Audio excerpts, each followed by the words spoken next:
లేవియాకాండము 10వ అధ్యాయము. అహరోను కుమారులైన నాదాబు, అబీహులు తమ తమ ధూపార్తులను తీసుకొని వాటిలో నిప్పులుంచి వాటి మీద ధూపద్రవ్యము వేసి, యెహోవా తమకు ఆజ్ఞాపింపని వేరొక అగ్నిని ఆయన సన్నిధికి తేగా, యెహోవా సన్నిధి నుండి అగ్ని బయలుదేరి వారిని కాల్చివేసెను. వారు యెహోవా సన్నిధిని మృతి పొందిరి. అప్పుడు మోషే అహరోనుతో ఇట్లనెను, ఇది యెహోవా చెప్పిన మాట, నా యొద్ద నుండి వారి యందు నేను నన్ను పరిశుద్ధపరచుకొందును, ప్రజలందరి ఎదుట నన్ను మహిమపరచుకొందును. అహరోను మౌనముగా నుండగా మోషే అహరోను పినతండ్రి అయిన ఉజ్జీయేలు కుమారులైన మిషాయేలును ఎల్సాఫానును పిలిపించి, మీరు సమీపించి పరిశుద్ధ స్థలమునెదుటి నుండి పాలెము వెలుపలికి మీ సహోదరుల శవములను మోసుకొని పోవుడని వారితో చెప్పెను. మోషే చెప్పినట్లు వారు సమీపించి చొక్కాయలను తీయకయే పాలెము వెలుపలికి వారిని మోసుకొని పోయిరి. అప్పుడు మోషే అహరోనును అతని కుమారులైన ఎలియాజరు, ఈతామారును వారితో, మీరు చావకుండునట్లును యెహోవా ఈ సర్వ సమాజము మీద ఆగ్రహపడకుండునట్లును మీరు తల విరియబోసుకొనకూడదు, బట్టలను చింపుకొనకూడదు. కానీ యెహోవా వారిని కాల్చినందుకు మీ సహోదరులైన ఇజ్రాయేలీయుల ఇంటి వారందరూ ఏడవచ్చును. యెహోవా అభిషేక తైలము మీ మీదనున్నది గనుక మీరు చావకుండునట్లు మీరు ప్రత్యక్షపు గుడారం యొక్క ద్వారములో నుండి బయలు వెళ్ళకూడదనెను. వారు మోషే చెప్పిన మాట చొప్పున చేసిరి.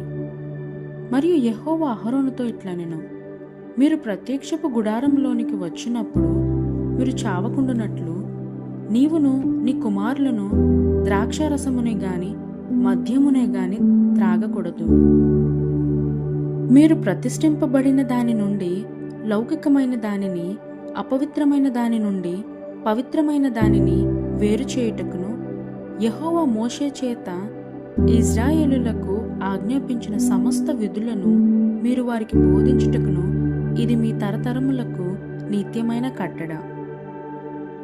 అప్పుడు మోషే అహరోనుతోనూ మిగిలిన అతని కుమారులైన ఎలియాజరు, ఈతామరులతోనూ ఇట్లనెను, మీరు యెహోవా హోమద్రవ్యములలో మిగిలిన నైవేద్యమును తీసుకొని అది పొంగకుండా బలిపీఠము దగ్గర తినుడి. అది అతి పరిశుద్ధము. యెహోవా హోమద్రవ్యములలో నుండి అది నీకును నీ కుమారులకును నియమింపబడిన వంతు. కావున మీరు పరిశుద్ధ స్థలములో దానిని తినవలెను. నేను అట్టి ఆజ్ఞను పొంది తిని. మరియు అల్లాడించే బోరను, ప్రతిష్ఠితమైన జబ్బను మీరు, అనగా నీవును నీతో పాటు నీ కుమారులను నీ కుమార్తెలను పవిత్ర స్థలములో తినవలెను. ఏలయనగా అవి ఇజ్రాయేలులో అర్పించు సమాధాన బలుల నుండి నీకును నీ కుమారులకును నియమింపబడిన వంతులు. హోమద్రవ్య రూపమైన క్రొవ్వును గాక యెహోవా సన్నిధిని అల్లాడింపబడిన దానిగా దానిని అల్లాడించినట్లు ప్రతిష్ఠితమైన జబ్బను, అల్లాడించు బోరను తీసుకొని రావలెను. నిత్యమైన కట్టడ చొప్పున అవి నీకును నీ కుమారులకును చెందును. అట్లు యెహోవా ఆజ్ఞాపించెను. అప్పుడు మోషే పాప పరిహార్థ బలియగు మేకను కనుగొనవలెనని జాగ్రత్తగా వెదికినప్పుడు అది కాలిపోయి ఉండెను. అతడు అహరోను కుమారులలో మిగిలిన ఎలియాజరు, ఈతామారును వారి మీద ఆగ్రహపడి, మీరు పరిశుద్ధ స్థలములో ఆ పాప పరిహార్థ బలి పశువును ఏల తినలేదు, అది అతి పరిశుద్ధము గదా, సమాజము యొక్క దోష శిక్షను భరించి యెహోవా సన్నిధిని వారి నిమిత్తము ప్రాయశ్చిత్తము చేయుటకై ఆయన దానిని మీకిచ్చెను గదా, ఇదిగో దాని రక్తమును పరిశుద్ధ స్థలములోనికి తేవలను గదా, నేను ఆజ్ఞాపించినట్లు నిశ్చయముగా పరిశుద్ధ స్థలంలో దానిని తినవలెనని చెప్పెను.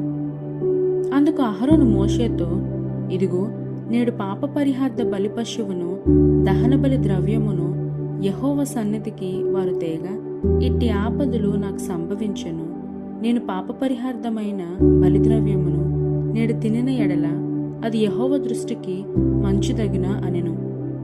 మోషే ఆ మాట విని ఒప్పుకొనెను.